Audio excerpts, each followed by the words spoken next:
Bienvenue sur le podcast Parole d'Homme où je vais tous les 15 jours à la rencontre des hommes afin de les découvrir et mieux se comprendre à travers une discussion plutôt intimiste. Dans ce 11e épisode, je reçois Rémi. Il vit à Bordeaux, en couple depuis 12 ans. Il est le tout premier participant au podcast qui ne vit pas en région parisienne. On parle donc de sa vision de Paris et des différences avec sa vie bordelaise. Il nous parle de l'endométriose de sa compagne, la découverte de la maladie et de son abstinence sexuelle. Mais aussi des débuts de sa vie de papa, de quand il s'est senti père et de son point de vue sur le féminisme. Bonne écoute. Bonjour Rémi. Bonjour. Alors Rémi, tu as 36 ans. Tout à fait. Tu es en couple depuis 12 ans. C'est ça. Et tu as un petit garçon. D'1 an. C'est ça. 1 an et 1 mois. Voilà. Et donc, alors je suis contente parce que c'est mon premier interview avec un homme qui vient de province, qui n'est pas d'Île-de-France. Cliché. Je sais, mais dans le sens où je voulais vraiment montrer qu'il y avait que je ne veux pas interviewer. Il y a beaucoup de podcasts où on est entre Parisiens, et là, je suis contente d'avoir, même s'il n'y a pas une différence, je pense, énorme, hein. Non, c'est juste un petit peu plus petit. Après, je suis provinciaux aujourd'hui, mais je suis né à Montreuil. Donc, j'ai quand même des attaches un peu parisiennes. Mais du coup, tu peux comparer. Du coup, je peux comparer, tout à fait. Et la province, c'est mieux que Paris. Et pourquoi ? Parce que c'est plus calme, les gens sont plus détendus, j'ai envie de dire que la ville est plus belle, mais c'est facile d'entretenir et d'harmoniser quelque chose de plus petit d'échelle. Mais au niveau des relations, au niveau des femmes et de la rencontre. Au niveau des femmes et de la rencontre, les Bordelaises sont bien plus jolies que les Parisiennes. Oh il fait plus beau, il fait moins froid qu'à Paris. Du coup, les vêtements sont plus facilement aérés, dirais-je. Non, mais les gens ont plus facilement le sourire, le bonjour est de mise, les gens font pas la gueule. On a un tram aérien, on s'enferme pas dans le métro, on s'enferme pas sous la terre, dans des souterrains. En même temps, à Bordeaux, il y a quand même beaucoup de Parisiens maintenant. De plus en plus, oui, mais c'est les bourgeois qui viennent, hein. C'est pas monsieur... c'est pas les petits jeunes start-upers de 20 ans qui galèrent. Qui se font une carrière avant de partir. Non, c'est... Mais donc du coup, toi, t'as connu un peu le célibat en province ? J'ai connu le célibat en province en étant adolescent. Je suis un grand romantique, moi, donc j'ai toujours cherché le grand amour. Ça me vient de l'histoire de mes parents, parce que ma mère a rencontré mon père, elle avait 16 ans. Ouais. Alors je te place un peu le décor. Mon père avait 22 ans, il était en train de bosser sur le moteur d'une voiture. Et il y a son pote qui lui dit « Je veux un mariage et il nous manque un cavalier pour une jeune fille. » Mon père dit « Ok ». Il se pointe au mariage et il rencontre ma mère qui avait donc 16 ans à l'époque. Et c'était pour elle le cavalier ? Et c'était pour elle, le cavalier. Et ils ont vécu le grand amour jusqu'en 2012 où mon père est décédé. Mais donc du coup, toi, t'as toujours mis J'ai toujours mis la barre de l'histoire d'amour, du grand amour, hyper haut. Du coup, j'imagine que t'as jamais utilisé les sites de rencontres, les applis. Alors si, la dernière fois que je les ai utilisés, c'était pour rencontrer ma femme actuelle. Ah, donc du coup, t'as pas eu une rencontre comme celle-là ? J'ai pas eu une rencontre comme je faisais habituellement. J'ai rencontré ma femme, je venais de quitter mon ami de l'époque et j'avais démissionné de mon boulot aussi et je cherchais à me lancer dans la musique. Je me disais que le commerce c'était pas fait pour moi et qu'au final j'allais faire quelque chose qui me plaisait. Du coup je faisais de la pub sur internet. Internet était jeune encore à l'époque et il y avait un site qui s'appelait Badoo. Alors qu'il ne ressemble plus du tout à ce que... Mais même j'ai quand même tendance à croire que Badoo fonctionne mieux en province qu'à Paris. C'est possible. Il a une meilleure image. Les sites de rencontres, généralement, de toute façon, je pense, fonctionnent mieux et les gens matchent mieux là-bas parce que les gens sont plus prêts à se rencontrer, je pense. Et attends, mais justement, pourquoi tu dis qu'ils sont pas prêts à se rencontrer, genre à Paris ? À Paris ? Parce que je trouve qu'à Paris, tout va trop vite et que les gens n'ont pas le temps, ils ne prennent pas le temps. Tout est... À Paris, on est là pour se faire une carrière, pour le business, pour démarrer sa vie et on n'a pas la vision encore grande de l'avenir. On n'a pas envie de se prendre la tête avec tout ça. C'est que mon avis personnel, bien sûr, c'est pas une généralité. Et du coup, du coup, ça se ressent dans ce type de consommation de relations où tu swipes à droite ou à gauche. C'est pas comme il y a 10-15 ans où t'allais sur des forums et tu discutais au hasard, et au fil des discussions, à force de tous les jours retrouver les mêmes gens, créer des liens, il y a des gens qui se sont rencontrés sur j'ai un ami qui a rencontré sa femme sur World of Warcraft. Moi aussi, j'en connais. Avec, quoi. C'est ouf.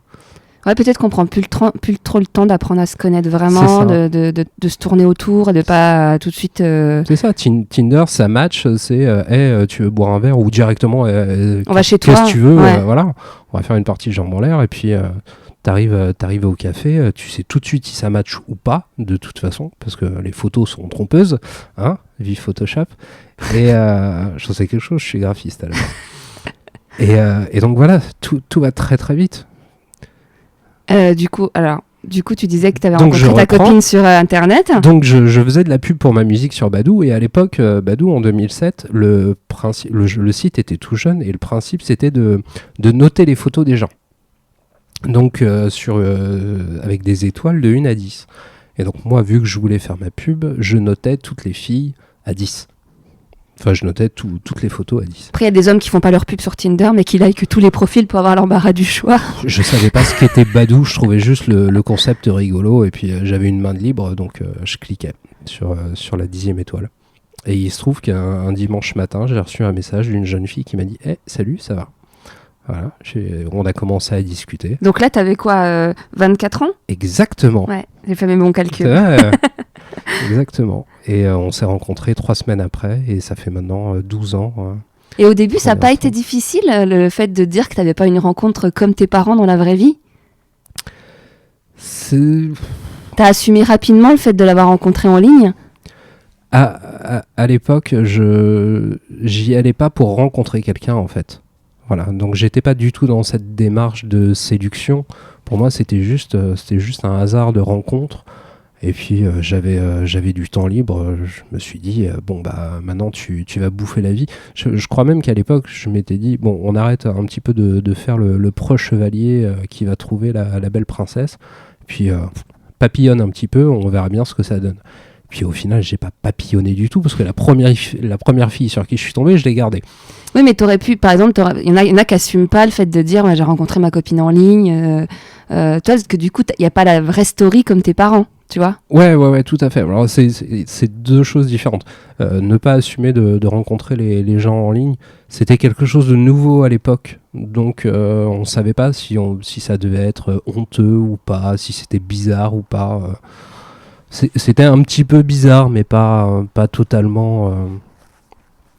C'était trop se jeter dans l'inconnu pour qu'on puisse avoir un avis définitif. Effectivement, aujourd'hui, les gens sont plutôt dédaigneux sur ce type de rencontre.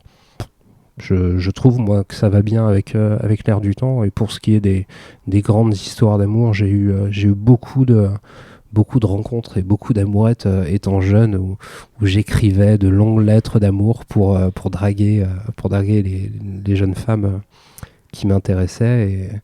Et donc j'ai bien profité aussi de ce moment, de cette jeunesse. De ces rencontres un peu impromptues. Exactement. Et donc, tu me parlais par rapport à tes collègues, enfin, le célibat, justement. Oui. Le fait qu'aujourd'hui, par rapport à MeToo, par rapport aux rencontres, enfin, il y a plein de choses, mais que c'était, pour certains, compliqué de faire des rencontres aujourd'hui et qu'il n'y avait pas forcément une remise en question. Ou... Voilà, c'est plein de choses. Je te laisse parler. Alors,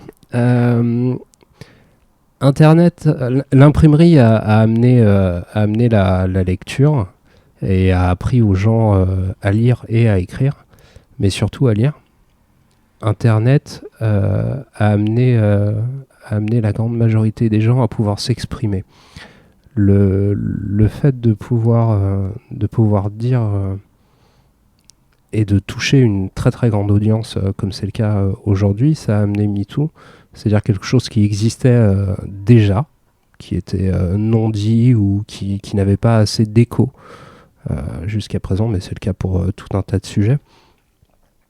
Et donc le sexisme éclate, le féminisme peut enfin mettre son drapeau sur un territoire qu'on appellera Internet, sur le réseau.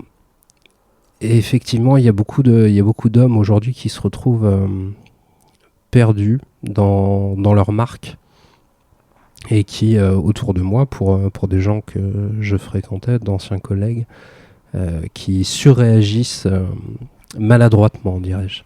Donc par des blagues très lourdes, du sexisme à outrance, parce qu'ils ont plus de repères, ces jeunes garçons.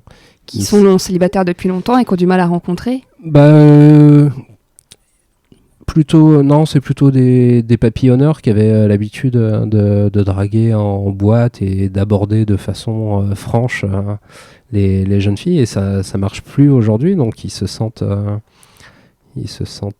repoussés.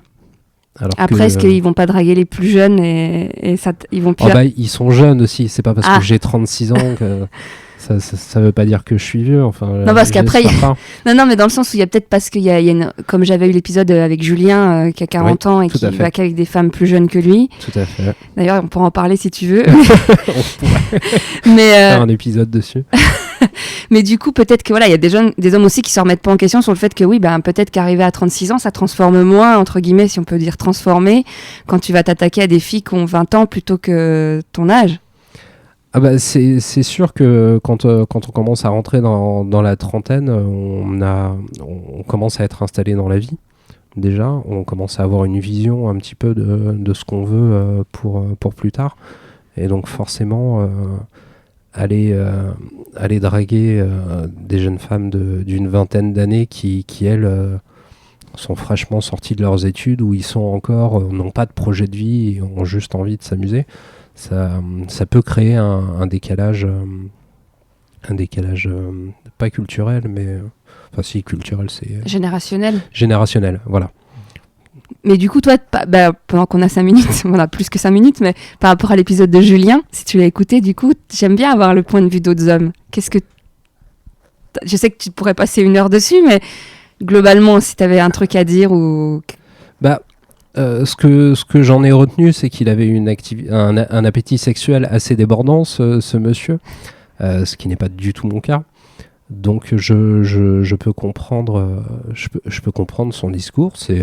Mais en même temps, c'est pas une question d'âge chez les femmes. Il peut y avoir des femmes de 40 ans qui ont un gros appétit sexuel. Tout à fait.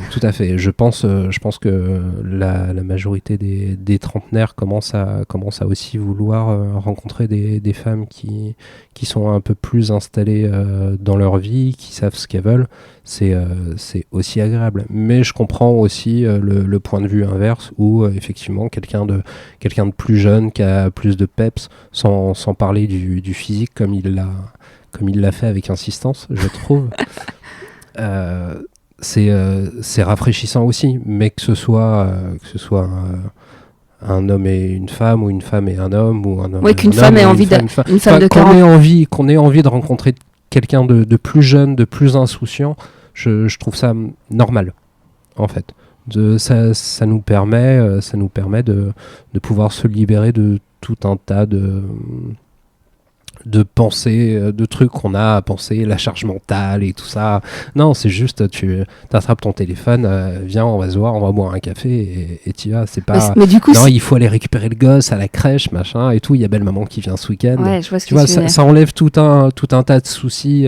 Ça amène une insouciance. Oui, mais il y a plein de femmes qui ont... Enfin, plein. Non, c'est vrai que statistiquement, il y a de moins en moins avec l'âge de femmes qui n'ont pas d'enfants et qui sont libres de toute charge mentale. Mais quand même, c'est pas parce que... La charge mentale n'est pas un attribut féminin. Effectivement, on est bien d'accord. D'ailleurs, on va parler de charge mentale, on va peut-être pouvoir parler un peu de paternité. Ouais. Donc du coup, c'était évident de faire... Enfin, c'était la bonne avec qui tu ferais l'enfant. T'as su tout de suite que c'était elle. Tu t'es... Enfin, ça fait déjà un bout de temps que vous étiez ensemble, du coup. Alors, quand je l'ai rencontrée en 2007, je lui ai dit « je veux pas d'enfant ». Ah, ça c'est intéressant. Parce qu'il y a plein de femmes qui quittent les hommes dès qu'elles entendent ça. Ouais, mais elle est têtue et elle s'est dit « ok, je vais attendre, mais tu changeras d'avis ». Ouais, mais bon, c'est vrai que t'as mis 12 ans à changer d'avis. J'ai mis pas mal de temps, effectivement. Mais je suis quelqu'un de plutôt stressé, de plutôt anxieux. Et je me suis toujours dit, un gosse, c'est des problèmes en plus.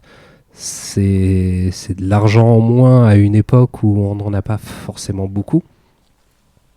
Alors je veux pas rentrer dans le débat gilet jaune, mais effectivement, les salaires sont pas très très hauts. Et puis quand on voit le prix des apparts à Paris, on a vite fait le calcul, il reste pas grand-chose à la fin du mois. Donc je me disais, pour moi, c'est qu'une accumulation de problèmes supplémentaires, et j'étais pas prêt mentalement à pouvoir encaisser ça.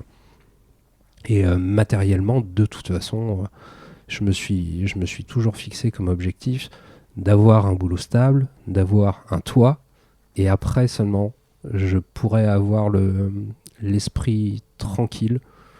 Et toi, tu t'étais vraiment mis des échelons. Vieille école. Mais non, mais je pense que tu sais, t'es pas le seul. Hein.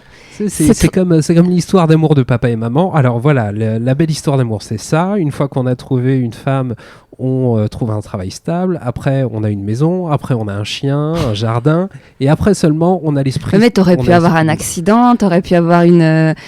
Enfin, tu vois, il y a des imprévus dans la vie. Mais tout à fait, j'aurais pu ne pas arriver à l'heure pour faire ce podcast avec toi. Oui, ça c'est pas grave, j'attends. Je prévois toujours une marge d'erreur, pour ça il n'y a pas de souci. Mais non, mais par exemple, moi je sais que j'ai des exemples d'amis qui n'ont pas choisi d'être papa, entre guillemets. C'est que un problème de contraception, voilà. Je veux dire, t'as la chance d'avoir pu choisir en tout cas. Alors, j'ai, avec la personne avec qui j'étais avant ma femme. Avant tes 24 ans, du coup elle est tombée enceinte, elle s'est faite avorter. D'accord, ouais. Mais sur décision commune. Sur décision commune, tout à fait. Ouais. Et donc du coup, tu t'es senti papa une fois que tu as appris que tu allais l'être, ou quand tu as eu le bébé dans les bras? Alors, on va continuer les histoires compliquées. Donc j'ai rencontré madame en 2007. Tout s'est très bien passé jusqu'en 2008. Et là, interruption de tout rapport. Madame avait des règles excessivement douloureuses.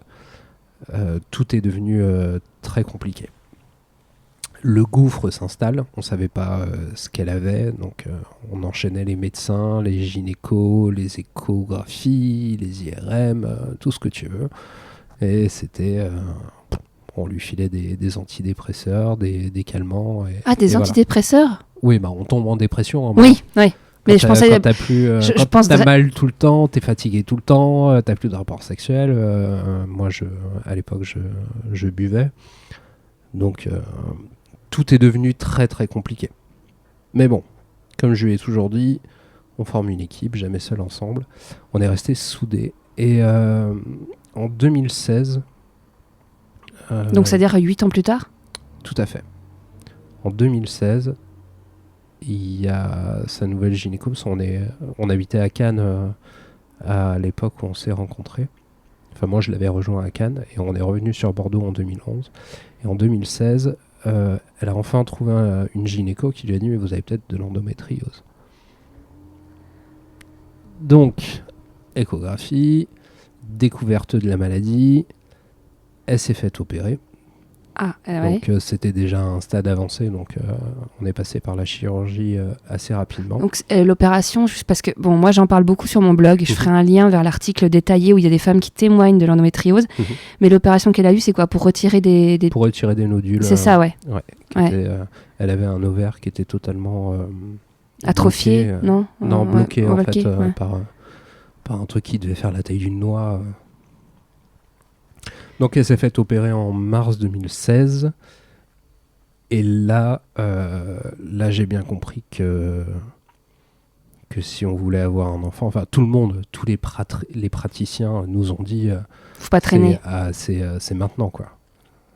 Faut faire le sniper parce que vous aurez pas... qu'elle a quel âge déjà? Elle a 32 ans. 32 ans, d'accord. Elle vient d'avoir 32 ans. Donc il fallait absolument que ce soit tout de suite, ou sinon il prendrait peut-être pas le risque de la réopérer parce que c'est une maladie dont on ne guérit pas pour le moment. Et donc du coup, suite à l'opération, votre libido, elle est revenue petit à petit ou pas forcément? Suite à notre opération, la magie a fait que tout est rentré dans l'ordre immédiatement. et on a donc conçu El Chipo, comme on l'appelle. Notre petit garçon. Du coup, juste s'il y a des femmes qui écoutent qui ont de l'endométriose, elle est tombée enceinte au bout de combien de temps dès que vous avez après l'opération? Alors, elle dès s'est fait opérer en mars. La date de conception, c'est le genre de truc que tu dois annoncer 30 fois quand tu fais les visites, que tu vas à la maternité et tout. C'était le 16 juin. Voilà. Ah, donc en quelques mois, ouais. Exactement. Ouais, ça a été ça, 3 mois après. Positif, hein. Ça a été immédiat. Toute la machine est repartie correctement, immédiatement. Et grossesse tranquille? Grossesse merveilleuse. Tout s'est très très bien passé. Ah, c'est plein d'espoir pour toutes celles qui écouteront et qui ont des problèmes d'endométriose. Même si chaque cas est vraiment à part. Hein. Enfin, moi personnellement, je connais bien le cas de ma femme, mais c'est vrai que c'est quelque chose d'assez aléatoire. Ouais, généralement, tous les échos qu'on a pu avoir, c'est qu'après une opération, il faut, si vous voulez un enfant, il faut profiter du créneau parce que vous avez 6 mois, 1 an maximum. Alors, ce qui est bien, malgré tout, avec le fait d'être enceinte, c'est que ça empêche la maladie de revenir. Donc, est-ce qu'il fallait que je lui refasse un deuxième enfant tout de suite derrière? C'était la question, ouais. Après, il faut qu'elle puisse enchaîner avec les nuits. Et C'est ça. Donc non, pour le moment, on en a un. Ça se passe bien? Ça se passe bien quand il dort. C'est-à-dire qu'il fait pas ses nuits encore, si c'est-à-dire qu'il a commencé à faire ses dents à partir de 6 mois. Il a fait ses nuits au début. Et puis à 6 mois, il a commencé à faire ses dents. T'as l'impression, quand un gamin qui fait ses dents a mal et qui commence à pleurer, t'as l'impression de regarder l'exorciste toute la nuit. C'est atroce. Et puis t'es impuissant. Enfin, à part lui donner du Doliprane. Tu lui donnes du Doliprane. Le Doliprane, moi qui ai eu beaucoup de problèmes dentaires, ça fait rien du tout, le Doliprane. Ouais. Il faut prendre des anti-inflammatoires. Et un gamin qui a même pas 1 an, tu lui donnes pas des anti-inflammatoires. Voilà. Mais là, les dents sont en train de se calmer. Et donc, il commence à faire ses nuits. C'est quand même bien agréable de pas se lever plusieurs fois. Et donc, du coup, là, ça va mieux. Donc, maintenant qu'elle a accouché, c'est revenu, les problèmes d'endométriose ou... Ça commence à revenir depuis 1 mois ou 2. Ah. Donc ça commence à redevenir très compliqué. Une grosse fatigue, une grosse douleur pendant les règles. Donc elle passe son temps à changer de pilule, à essayer des trucs. Il y a sûrement le plus grand spécialiste de France, voire du monde, qui s'est installé à Bordeaux récemment. Je ne sais pas si tu as vu ça dans la presse. Non. Il était dans une clinique privée à Rouen, je crois, et il s'est déplacé à Bordeaux, donc toutes les stars du monde viennent voir ce mec-là. Ah ouais. Pour leurs problèmes d'endométriose. T'as pas son nom? Je te retrouverai ça. Ouais, je mettrai dans l'article. Et donc, on va essayer de décrocher un rendez-vous, mais c'est comme si tu essayes d'avoir un rendez-vous dans un grand hôtel 3 étoiles. Voilà, c'est 6 mois, 1 an d'attente, et en attendant, la pauvre souffre, quoi. Parce que je t'enverrai le lien aussi de Anne-Charlotte qui avait été témoignée il y a 20 ans d'endométriose derrière elle, et qu'il y a un cachet qu'elle a eu par rapport à tous les gynécos qu'elle a rencontrés, qui lui a calmé ses douleurs et qui lui a... Elle donne le nom dans l'interview. Après, je me doute bien que chaque cas est différent, mais si ça peut aider, parce qu'elle, il a fallu qu'elle voie des dizaines de gynécos avant de trouver la solution, et ça a l'air tellement particulier que...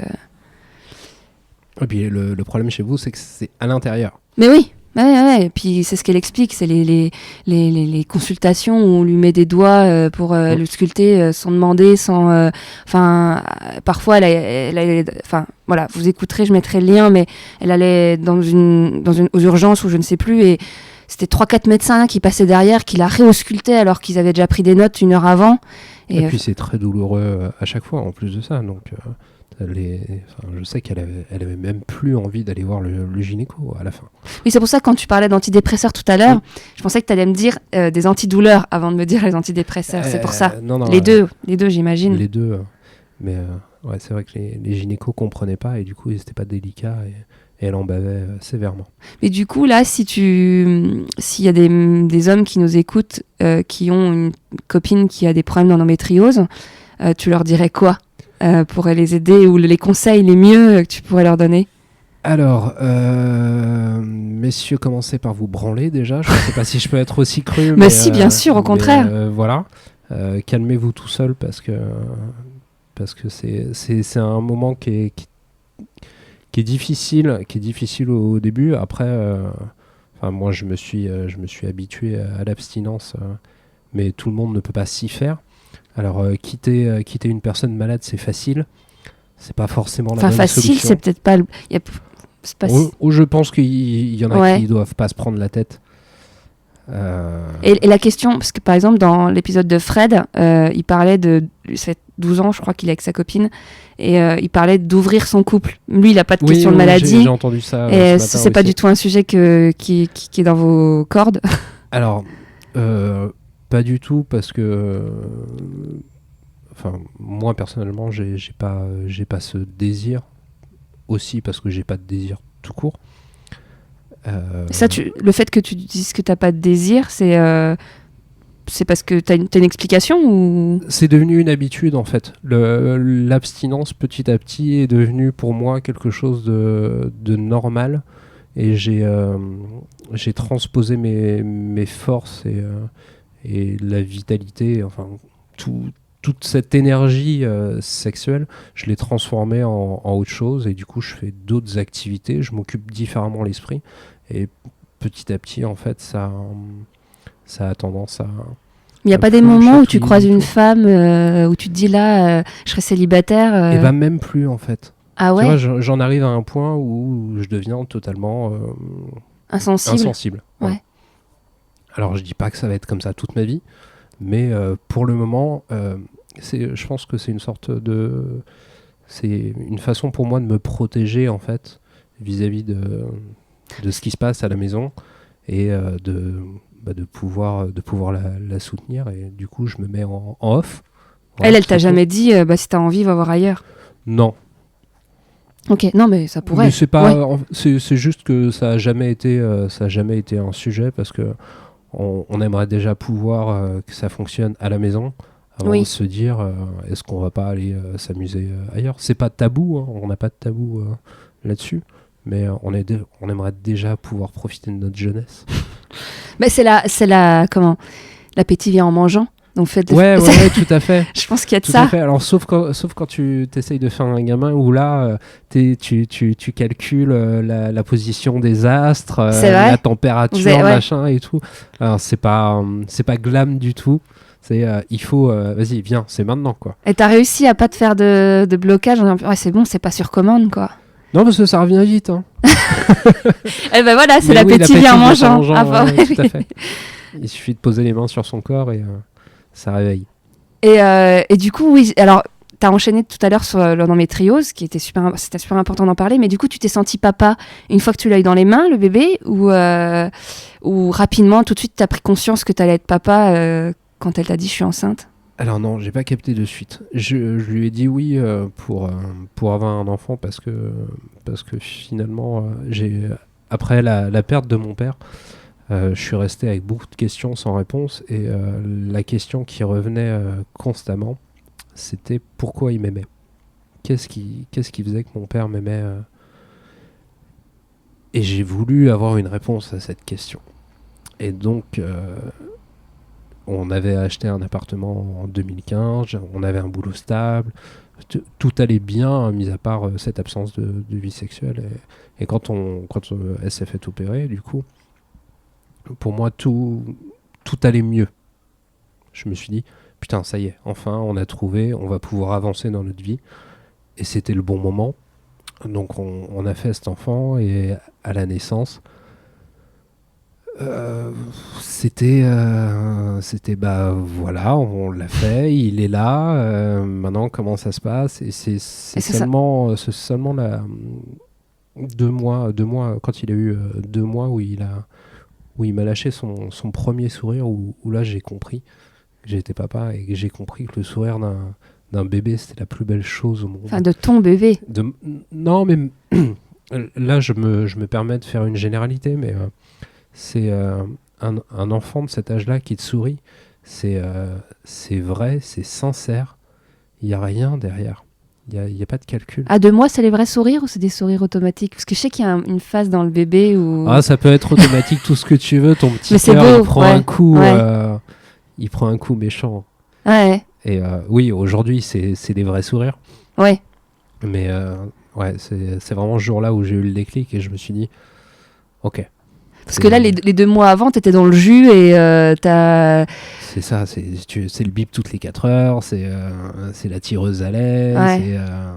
Les couches. Tu veilles la nuit, les couches, encore, je pense que les gens s'en font une montagne, mais une couche, tu la changes en 1 minute 30, 2 minutes si t'es pas doué, ça va vite. Hein. Et puis le caca, c'est pas la fin du monde. Hein. Après, vous n'êtes pas tous égaux là-dessus. Enfin, je pense que... Ouais, je pense qu'il y en a... Enfin, on n'est pas tous égaux là-dessus. Il y en a que ça doit déranger, mais... Et les questions de féminisme, comme tu as écouté l'épisode sur Fred, là, qui essaie d'inculquer des valeurs féministes à son enfant, c'est des choses qui te parlent ou pas du tout? Alors, les relations entre êtres humains, c'est quelque chose qui me parle. Le féminisme, c'est quelque chose qui en découle. Voilà, j'aimerais qu'on... Enfin, je veux pas minimiser le combat du féminisme, mais je pense qu'il y en a plein d'autres qui pour moi sont à mettre sur le même sur la même échelle de gravité. On parlait en off tout à l'heure tous les deux des incels. Donc je pense que la violence, c'est quelque chose aussi dont il faudrait débattre longuement. Le racisme, quelque chose dont il faudrait débattre très longuement. Donc moi j'ai plutôt tendance à faire de l'entente entre êtres humains mon combat, plutôt que de me spécialiser dans des cas particuliers. De prendre conscience que l'éducation que tu as donnée à ton enfant au quotidien va entretenir le clivage qu'il peut y avoir entre les hommes et les femmes. Tu vois, quand on parlait des jouets, le fait de réfléchir à vers quoi on dirige notre enfant, quoi. Alors, pour ce qui est des jouets particulièrement, à partir du moment où tu as décidé de pas genrer les jouets sont pas genrés. Une poupée, c'est une fille en jouet. Un camion, c'est un camion.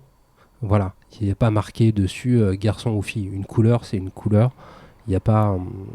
c'est les catalogues de jouets qui mettent des catégories fille ou garçon. À la maison, ma mère a toujours été mise sur un piédestal. Du coup, mal parler aux filles, chez nous, ça se faisait pas, déjà. Donc moi, j'ai été éduqué...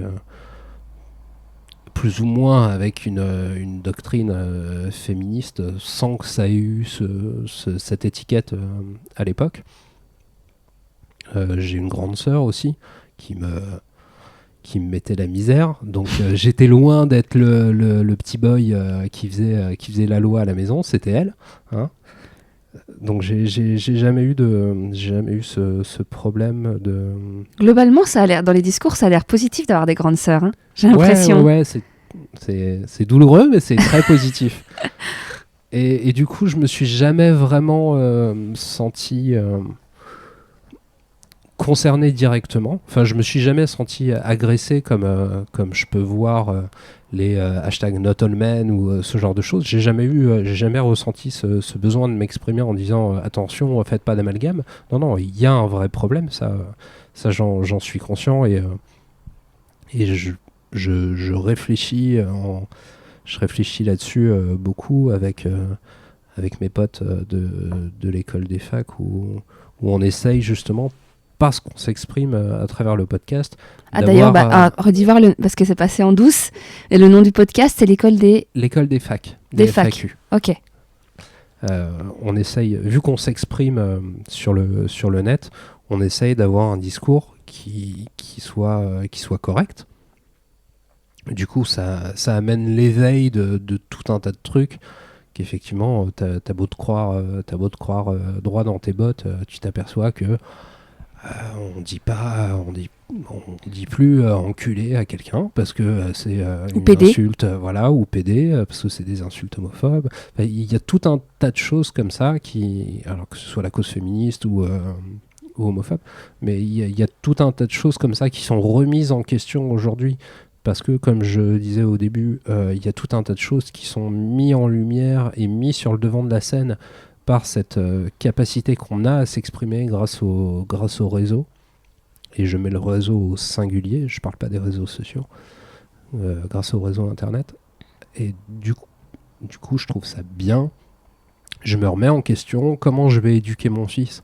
Je vais sûrement lui apporter la même éducation que j'ai eu moi, c'est-à-dire que sa mère, elle doit être respectée comme tout le monde, pas uniquement parce que c'est une femme, ça par contre j'y tiens. Ouais. Et en ce qui concerne ma femme, elle directement, elle se sent pas, elle n'est pas activiste non plus à la maison, parce que je suis pas quelqu'un de sexiste, voilà, je lui pose pas de problème à ce niveau-là. Du coup, ça lui arrive souvent de ne pas se sentir directement concernée, voire un petit peu parfois exaspérée, parce qu'elle trouve que les choses vont trop loin. On est très fan de lingerie fine, et je sais que les Galeries Lafayette se sont fait épingler parce que Obad avait mis une grande affiche au-dessus de la galerie. Voilà, ma femme trouvait ça débile et trouvait que ça allait trop loin. Ouais, mais parce Alors, est-ce que c'est une bonne féministe ou pas ? En fait, il n'y a pas de petits changements sans de grands enfin, en fait, c'est... Moi aussi, parfois, il y a des choses où à force, je commence à comprendre pourquoi c'est tout le temps les femmes qu'on met en 4x3, à moitié à poil. Même quand il y a un homme, il est souvent derrière la femme, et c'est tout le temps la femme qui est sexualisée, qui est... Mais oui, effectivement, c'est compliqué de vendre une culotte sans montrer un fessier de femme avec la culotte. Après... Ce qu'on peut reprocher peut-être à Obad, c'est que c'est souvent photoshopé, que les fesses n'ont rien de commun avec la plupart des femmes aujourd'hui. Peut-être que si... Alors, il y a des gens qui sont contre aussi, par exemple, de mettre trop la cellulite en avant et la peau... moi, je trouve ça génial. Voilà, peut-être qu'il y a aussi ce propos-là. C'est que on met en avant des femmes qui sont pas... dans lesquelles on se retrouve pas, en fait. Ouais, alors ça je veux bien l'entendre. Par contre, je trouve que c'est un autre débat en fait, parce que là on rentre dans le débat de l'art et du visuel, et je pense... C'est la représentation féminine dans la société, comment on montre les femmes dans la société au quotidien. Ouais, mais bon, personne n'a jamais cassé les couilles à Picasso parce qu'il vous faisait des visages carrés. Mais il avait rien à C'était vendre. Pas très joli. Il avait rien à vendre. Bien sûr que si, il vendait ses tableaux. Oui, mais je veux dire, c'est pas un produit du commun. Bon, même si c'est pas tout le monde qui peut se payer du Obad, ça marche aussi pour d'autres marques comme Dim ou etc. Mais c'est pas la même chose quand tu prends. Enfin, t'avais pas un tableau de Picasso dans chaque arrêt de bus de Paris, tu vois. Oui, mais aujourd'hui, on a la possibilité. Oui, bien sûr. Mais là, pour le coup, c'est vraiment, toi, tu l'as en pré-roll sur YouTube, tu l'as dans les magazines, contre les magazines. Enfin, là, c'est que constamment, tu es sollicité par une image de la femme qui n'est pas réaliste. Il y a peut-être plus un propos, qu'est-ce qu'on rentre dans le crâne des gens à travers la publicité. Je comprends, j'essaye juste de faire l'avocat du mais du c'est ça qui est intéressant. Parce que je trouve que les deux aspects sont défendables. Donc oui, je comprends que ce soit pas la réalité, et que c'est pas bien enfin, on voit le résultat aux États-Unis. Beaucoup de femmes au final ont recours à la chirurgie esthétique pour essayer justement de ressembler à ces canons de la beauté, mais sans parler toutes celles qui sont à fond sur les régimes et qui en sont malheureuses au quotidien. Ouais, tout à fait. Mais les canons de la beauté, c'est un truc qui est vieux. Hein. C'est les Grecs qui ont inventé ça, et c'est basé sur des règles hyper strictes sur le visage à l'origine, et pas sur le corps. Après, quand on remonte à la Renaissance et qu'on voit les tableaux au Louvre, les femmes étaient bien en chair. Les femmes étaient merveilleuses à cette époque. Oui, mais on voit clairement que c'est une question d'époque au final. Et ça vivement que les rondes reviennent en force. Mais moi, ma femme est ronde, donc si tu veux, j'ai pas ce problème. J'ai pas... Mais en fait, je pense que tu sais, majoritairement, les femmes sont plus rondes que maigres, globalement, sans faire de discrimination, parce qu'il y a des femmes qui sont minces et qui l'ont pas choisi, qui n'arrivent pas à prendre du poids. Donc, Mais c'est vrai que statistiquement, on est plus dans le 40-42 dans les tailles, alors que dans les magasins, on trouve plus du 36-38, voire du 34. Alors, fais attention, parce que suivant les marques et les magasins, les tailles sont oui, pas, mais je veux dire, je prends un peu des tailles globales, oui, mais oui, en tout cas, on est plus dans le XS ou le...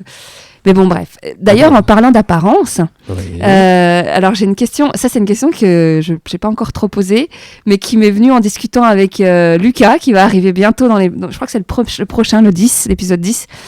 La pilosité. Alors déjà, toi, en quantum, est-ce que tu as déjà eu un souci par rapport à ta pilosité? Ou est-ce que ça a été un complexe à un moment donné dans ton adolescence? Tu as eu rapidement une barbe, rapidement... Je sais pas. Alors moi, mon plus grand complexe, déjà, c'était d'être roux. Alors ça se voit pas, ça se voit plus aujourd'hui, mais j'étais très très roux étant gamin, et ça c'est quelque chose qui a été compliqué à vivre. Quand on parle de discrimination, Ça c'est intéressant. Je sais aussi ce que c'est. Non, j'ai une barbe aujourd'hui, mais pour une raison pour une raison de santé. C'est que j'ai la peau très fragile et je ne peux pas me permettre de me raser en fait tous les jours. Je l'ai fait quand j'étais plus jeune. Aujourd'hui, je peux plus le faire. Et du coup, je suis obligé de me laisser, de me tailler la barbe et non pas de la raser. Mais effectivement, c'est pareil, c'est une mode. On en revient. Mais c'est marrant parce que tu peux faire le parallèle avec justement cette crise de MeToo où l'homme cherche sa virilité et il en revient aux fondamentaux au final. Et le fondamental de l'homme, c'est le poil. Ouais. Voilà. Et donc, du coup, ça n'a jamais été... Enfin, je veux dire, t'en as pas dans le dos ou t'as... Non, je suis pas un singe quand je suis nu. Non, j'ai pas. Et tu vois ça, le fait d'être un singe, parce qu'avec Lucas, on a abordé le fait qu'il a des poils dans le dos et que ça a pu être un complexe. D'ailleurs, il va se faire tatouer pour essayer qu'on voit que son tatouage et pas ses poils, etc. C'est pour ça, toi, tu le mets en mode singe, alors qu'en fait, avoir des poils, ça peut être juste normal, tu vois. Ouais, mais à l'origine, on avait des poils vrai, en fait, parce qu'on n'était pas vêtus et du coup ça protégeait notre peau. Aujourd'hui, on voit bien que les poils en fait se mettent là où le reste de peau est découvert. Mais c'est souvent inégal parce qu'il y a des hommes qui sont encore très très poilus dans le dos et sur le torse. Donc c'est ça qui est intéressant. Il y a des hommes grands et il y a des hommes petits. Mais je sais que chez les hommes, ça peut être... Moi, j'en ai connu des imberbes et où c'était vraiment compliqué de pas avoir... Par exemple, là, l'injonction à la barbe, le fait que... Enfin, l'injonction, c'est pas comme... Mais en tout cas, c'est la mode. Et celui qui voudrait sa barbe douce et qui a pas de poils, c'est un complexe. Et c'est pour ça que d'ailleurs, à New York, il y a des centres où les mecs peuvent se faire greffer des poils pour avoir une vraie barbe. Donc voilà, c'est une question qui est intéressante au niveau des hommes... Je pense que c'est clairement le retour de la barbe vient du retour du questionnement sur qu'est-ce qu'un homme et qu'est-ce que la virilité et comment. Puis un effet de mode aussi, peut-être. C'est plutôt esthétique, ça peut être esthétique. Tout à fait, quand c'est bien taillé. Et puis ça permet esthétiquement d'ajouter quelque chose. De travailler, de plus varié que ce qu'ont les hommes la plupart du temps, c'est-à-dire rien quand ils sont rasés, alors que vous, les femmes, vous avez le droit au maquillage. Mais justement, maintenant qu'on parle des femmes, toi, ça a déjà été un sujet, l'épilation chez les femmes? Le fait qu'une femme, elle soit pas du tout épilée au niveau du maillot? Pas du tout. Tu t'en fous? Il y a tellement de choses sur Terre dont je me fous totalement. Ouais, mais tu vois, ça, c'est des vrais questionnements de femmes. Certaines, moi, j'ai déjà entendu... non, mais j'ai pas pu coucher avec lui ce soir-là parce que j'avais pas fait mon maillot. Non, ça, que ce soit... Et les aisselles... les poils, les règles... Non, moi j'ai... Ah, les règles aussi, Ok. Ben voyez, mesdames, et si vous écoutez, mesdames, s'il y a plein d'hommes, et c'était pas le premier à le dire, donc c'est intéressant, c'est bien de l'entendre. Bon, on a abordé beaucoup de sujets. Alors, j'ai ma petite question de fin maintenant, hein, c'est le deuxième à qui je la pose. C'est quand la dernière fois que tu as pleuré? La dernière fois que j'ai pleuré, c'était sûrement jeudi, quand j'ai crié sur mon fils. Ah, c'est intéressant. Si tu peux en dire plus ou... Oui, bien sûr. Mon papa était alcoolique et il avait tendance à nous corriger d'une manière assez violente, pour pas dire qu'on était des enfants battus. Et du coup, j'ai toujours eu un rapport assez colérique. Je suis un faux calme, ce qu'on appelle. C'est-à-dire que je peux ressembler, enfin je peux pas sembler très très passif, mais quand je m'énerve, je deviens une bombe atomique. Et j'essaye de beaucoup travailler là-dessus. Et je travaille énormément là-dessus avec mon fils, parce qu'il y a beaucoup de choses qui m'agacent. C'est très déroutant en fait de te retrouver devant un petit être qui a pour seul moyen de communication les pleurs. Il pleure quand il veut qu'on lui change sa couche, il pleure quand il a faim, il pleure quand il a sommeil, il pleure tout le temps quand il veut un câlin, quand il en a marre. C'est son seul moyen de communication. Ça veut dire j'ai besoin de quelque chose. Quand on est un adulte et qu'on adore le rationnel, que les gens s'expriment correctement, c'est très très compliqué à gérer au niveau stress, et encore plus pour moi qui suis quelqu'un de stressé de base. Du coup, il y a des moments, je craque et je crie un bon coup, ça me libère, c'est salvateur. Et immédiatement, je m'en veux énormément. Et du coup, je craque. Et je le prends dans mes bras et je lui fais un gros câlin et je m'excuse. Donc tu pleures devant lui ? Oui, tout à fait. T'as aucun souci avec le fait de pleurer ? Non, aucun. Ton père, tu l'avais déjà vu pleurer, lui ? Oui, régulièrement, ouais. Eh ben, t'as quelque chose à ajouter ? Aimez-vous les uns les autres. C'est beau, ça. C'est tout. Merci. Bah écoute, merci à toi, Mélanie. Merci d'avoir écouté cet épisode jusqu'au bout et d'être de plus en plus nombreux à chaque épisode.